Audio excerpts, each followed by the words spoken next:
आप सबको मेरा प्रणाम। मैं हूं रुद्रशेखर जोशी। केसरी नंदन आध्यात्मिक यूट्यूब चैनल में आप सबका स्वागत है। आज हम इस वीडियो में जानेंगे सरस्वती नदी का निर्माण कैसे हुआ। इस नदी के तट पर श्राद्ध तर्पण करने से क्या फल प्राप्त होता है। यह नदी तो इतनी प्राचीन है कि ऋग्वेद में भी इसका वर्णन मिलता है। गजराज जैसे कमल को आसानी से उठाते हैं, वैसे ही अपने प्रबल वेग से सहज ही पर्वत को गिरा देने की क्षमता सामर्थ्य आप में है।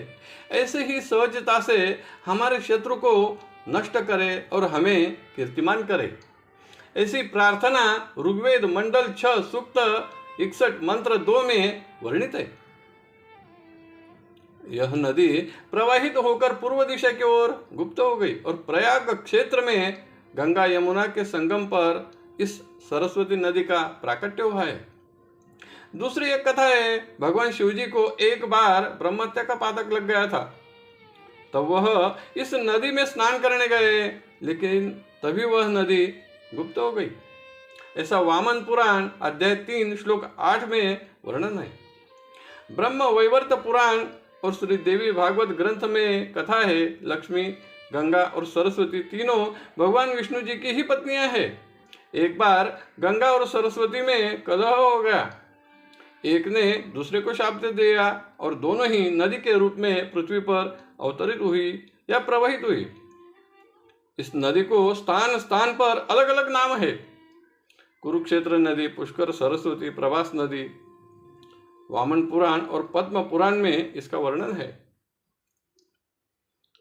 स्कंद पुराण में वर्णन है, मार्कंडेय ऋषि जी ने सभी ऋषियों से कहा, मैंने भाद्रपद मास में शुक्ल पक्ष की द्वादशी तिथि को इस सरस्वती नदी को धर्मारण्य में द्वारावती तीर्थ में प्रवाहित किया था। इस तिथि को यह जो भी व्यक्ति भक्त अपने पितरों का तर्पण करता है, पिंडदान करता है, उसे भगवान विष्णु जी का सायुज्य प्राप्त होता है। अगर कोई व्यक्ति एकादशी को उपवास करके द्वादशी तिथि को इस नदी के तट पर श्राद्ध तर्पण या पिंडदान करता है, उनके पितरों को स्वर्ग की प्राप्ति होती है। मार्कंडेय ऋषि जी ने ही गोवत्स नाम का तीर्थ का निर्माण किया है। इसके संदर्भ में एक कथा है। पूर्व काल में बलहक नाम का एक राजा था। उसने देखा वन में कई मृगों के साथ एक गाय का बछड़ा भी खेल रहा है। वह उसे पकड़ने गया तो वह शिवलिंग में परावर्तित हो गया। तब से इसे गोवत्स तीर्थ कहते हैं। भाद्रपद मास की कृष्ण पक्ष की अमावस्या तिथि को जो भी व्यक्ति यह श्राद्ध तर्पण करता है, उसे उत्तम गति प्राप्त होती है। प्रभास क्षेत्र में इस नदी के तट पर जो व्यक्ति दही का दान देता है, तो उसे गोलोक प्राप्त होता है।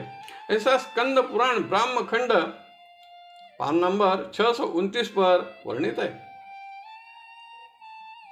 स्कंद पुराण में और एक कथा है, सरस्वती नदी का प्रभास क्षेत्र में कैसा प्राकट्य हुआ, इसके संदर्भ में यह कथा है। पूर्व काल में पार्वती जी ने यही प्रश्न भगवान महादेव से पूछा। तब उन्होंने कहा, हे देवी, एक बार वड़वानल राक्षस देवों को परेशान कर रहा था। तब भगवान विष्णु जी ने सरस्वती से कहा, हे कल्याणी, इस वड़वानल को क्षीर सागर के समीप ले जाओ और उसी में डाल दो। तब सरस्वती ने कहा, पिताजी की आज्ञा तो लेनी पड़ेगी। तब वह ब्रह्मदेव के पास आई। उन्होंने कहा, भगवान विष्णु जी ने कहा है कि इस वड़वानल को समुद्र में डालकर देवों को भय से मुक्त करो और देवों की रक्षा करो। ब्रह्मदेव ने उसे स्वीकृति दे दी। तब सरस्वती ने कहा, भूतल पर तो कलयुग है, मैं पापाचारी लोगों का स्पर्श नहीं होने दूंगी। तब उन्होंने कहा, सीधे पाताल में जाओ। जब वह जाने लगी तो पीछे से आ रही गंगा, यमुना, गायत्री और सावित्री से नमस्कार करके विदा ले ली। हिमालय पर्वत से पृथ्वी पर उतरकर प्रवाहित हुई और कई जगह लुप्त हो गई तो कई जगह प्रकट हो गई। तब खदीरा मोद नामक वन में पहुंचकर उन्होंने समुद्र को देखा। जब वह दक्षिण की ओर मुख करके चलने लगी, तब प्रभास क्षेत्र में हिरण्य, वज्र, न्यंकु और कपिल, यह 4 तपस्वी मिले और 5वां समुद्र। तब सभी ने कहा, हमें स्नान करना है। तब सरस्वती 5 धाराओं में विभक्त होकर बहने लगी और हरिणी, वज्रिणी, न्यंकु, कपिला और सरस्वती के नाम से प्रसिद्ध हो गई। इन नदियों में स्नान करने से सभी प्रकार के पाप नष्ट हो जाते हैं। सरस्वती समुद्र के पास वड़वानल को ले आई तो समुद्र भी भय से कांपने लगा। इससे वड़वानल ने कहा, हे देवी, यह समुद्र क्यों भयग्रस्त है? तब उन्होंने कहा, तुमसे तो सभी भयभीत है, क्योंकि तुम अग्नि के समान हो। अपनी प्रशंसा सुनकर वड़वानल ने कहा, आज तो मैं तुम्हें वरदान दूंगा, मांगो क्या कामना है।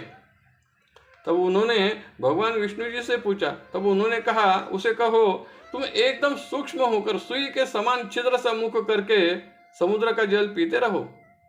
तब से वड़वानल समुद्र में ही स्थित है। इसके बाद सरस्वती पुनः नारदेश्वर के मार्ग से प्रवाहित होकर समुद्र में मिल गई। तब से प्रभास क्षेत्र यह एक पवित्र तीर्थ क्षेत्र माना जाता है। यहाँ स्नान, दान, जप, होम, श्राद्ध, तर्पण, पिंडदान जो भी व्यक्ति करता है, भक्त करता है, उसे कई गुना उसका फल प्राप्त होता है।